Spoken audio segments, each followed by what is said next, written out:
ये कहानी बहुत ही पुरानी है। एक जंगल में एक नाग नागिन का जोड़ा रहता था। वे एक दूसरे से बहुत प्रेम करते थे। ये नाग नागिन भी सामान्य सांपों की तरह अपना जीवन यापन करते थे, लेकिन इनके पास एक ऐसी खास शक्ति थी जिससे ये कोई भी रूप में आ जाते थे। जब चाहे जहाँ चाहे वहाँ चले जाते थे। एक दिन एक व्यक्ति उसी रास्ते से गुजर रहा था, तभी उसकी नजर नागमणि पे पड़ जाती है। ओह माय गॉड, ये क्या देख रहा हूँ जंगल में? नागमणि, कितना चमकीला नागमणि है। चारों ओर लाल लाल रोशनी फैला हुआ है। हमें किसी भी हाल में ये नागमणि चाहिए। अरे यहाँ तो सांप भी है। यहाँ बहुत खतरा है। अभी हमें यहाँ से निकलना चाहिए। इससे पहले मैंने कभी ऐसा दृश्य नहीं देखा था। क्या नागमणि है, बहुत ही चमकीला, और वे नाग के जोड़े बहुत ही भयानक। हमें किसी भी हाल में ये नागमणि चाहिए। पहले मैं घर जाता हूँ। घर जाकर रणनीति बनाऊंगा कि ये नागमणि कैसे प्राप्त किया जाए। अगर ये नागमणि हासिल कर लूंगा तो बहुत अमीर बन जाऊंगा, लेकिन कैसे इस नागमणि को हासिल किया जाए? क्या करें? ऐसा करता हूँ, किसी सपेरे से मिलता हूँ और उसी से कुछ उपाय पूछता हूँ। एक्सक्यूज मी सपेरा भाई, मुझे आपसे कुछ काम है। क्या आप मेरी सहायता करेंगे? तुम्हारा क्या नाम है भाई, और तुम्हें मुझ जैसे सपेरों से क्या काम है? बताओ क्या काम है? सपेरा भाई, मेरा नाम विवेक है।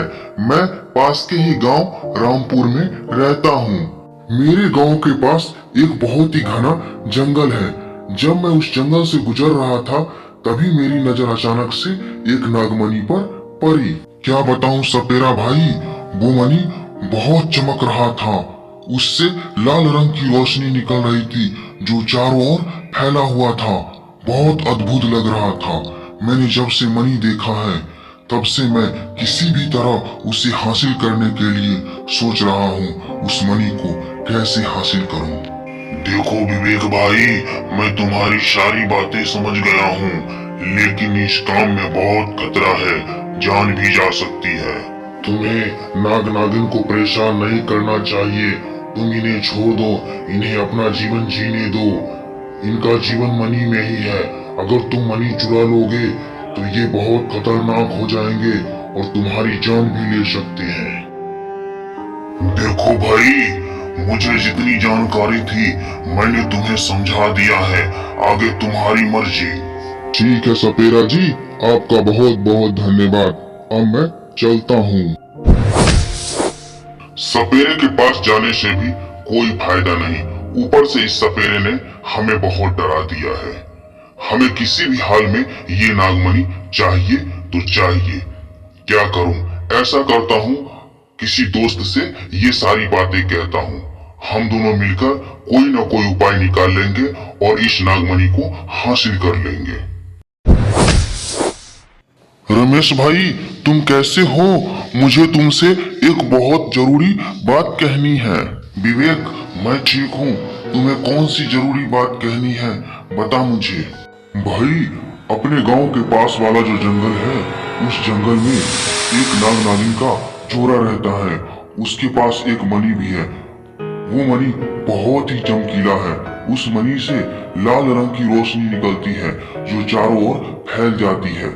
जब से मैंने वो मणि देखा है, मुझे उस मणि को हासिल करना है किसी भी हाल में। दोस्त, तुम्हारे पास कोई आइडिया है तो बताओ। अरे विवेक भाई, तुम सच बोल रहे हो? नागमणि होता है? मैंने तो फिल्मों में देखा है और किताबों में ही पढ़ा है। मैंने आज तक सच में नागमणि को नहीं देखा है। क्या सच में नागमणि होता है? अरे हाँ भाई, नागमणि होता है। देखो दोस्त, अगर हम लोग ये नागमणि हासिल कर लेंगे तो हमें मुंह मांगा कीमत मिलेगा। हम लोग बहुत अमीर हो जाएंगे। रमेश भाई, सुबह होते ही हम लोग जंगल में निकल जाएंगे। जहाँ नाग और नागिन रहते हैं। हम लोग वहाँ जाकर नागमणि हासिल कर लेंगे। सुबह होते ही दोनों दोस्त हाथ में बंदूक लिए जंगल के उसी ओर चल दिए जहां नाग नागिन रहते थे। उन्हें चलते चलते शाम हो गई, तब जाकर वे वहां उस जंगल के नजदीक पहुंचे जहां नाग नागिन रहते थे। सुनो रमेश भाई, हम लोग उस जंगल के करीब पहुंच गए हैं जहाँ पे नाग नागिन रहते हैं। अब हम लोगों को सतर्क रहना होगा, आगे बहुत खतरा है। हाँ विवेक भाई, तुम सही कह रहे हो। पता नहीं इस जंगल में कौन सा जानवर किधर से अटैक कर दे, और ये नाग नागिन भी बहुत खतरनाक है। तुम जैसा बोल रहे हो, हमें तो बहुत डर लग रहा है। अरे भाई देखो देखो, वो रहा नागमणि, और वहाँ पे दोनों सांप भी हैं। भाई सावधान रहना। अब हम लोग बंदूक से उस पे वार करेंगे।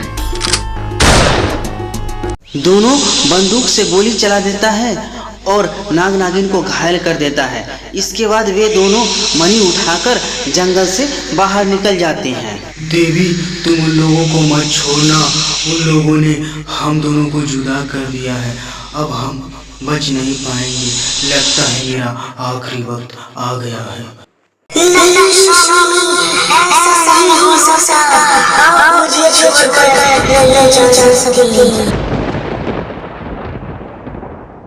मणि को लेकर दोनों शहर जाते हैं और शहर में अच्छी दाम में मणि को बेच आते हैं। वे दोनों बहुत अमीर हो जाते हैं। उनके पास पैसों की कोई कमी नहीं होती है। इच्छाधारी नागिन के पास एक ऐसी शक्ति थी जिससे वह पता कर ली कि किसने नाग को मारा है और किसने नागमणि चुराया है।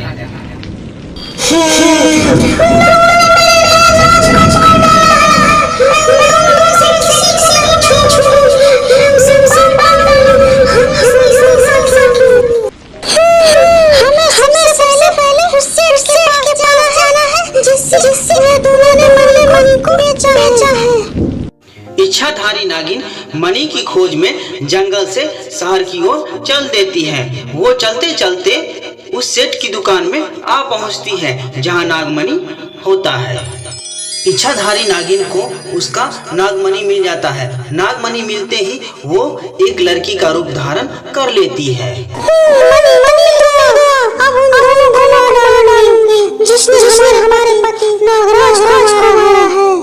इच्छाधारी नागिन एक लड़की का रूप धारण कर लेती है।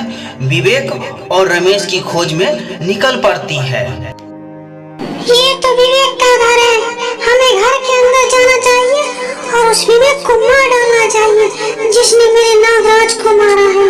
विवेक तुम्हारा खराब नहीं है। मैंने तैयार हो जा। कैसे मारा था। इच्छाधारी नागिन सांप का रूप धर लेती है और विवेक को डस लेती है। विवेक उसी वक्त मर जाता है। इच्छाधारी नागिन रमेश को डस लेती है और उसे भी मार डालती है। इसके बाद वो उस शहर को छोड़कर हमेशा हमेशा के लिए किसी घने जंगल में चली जाती है।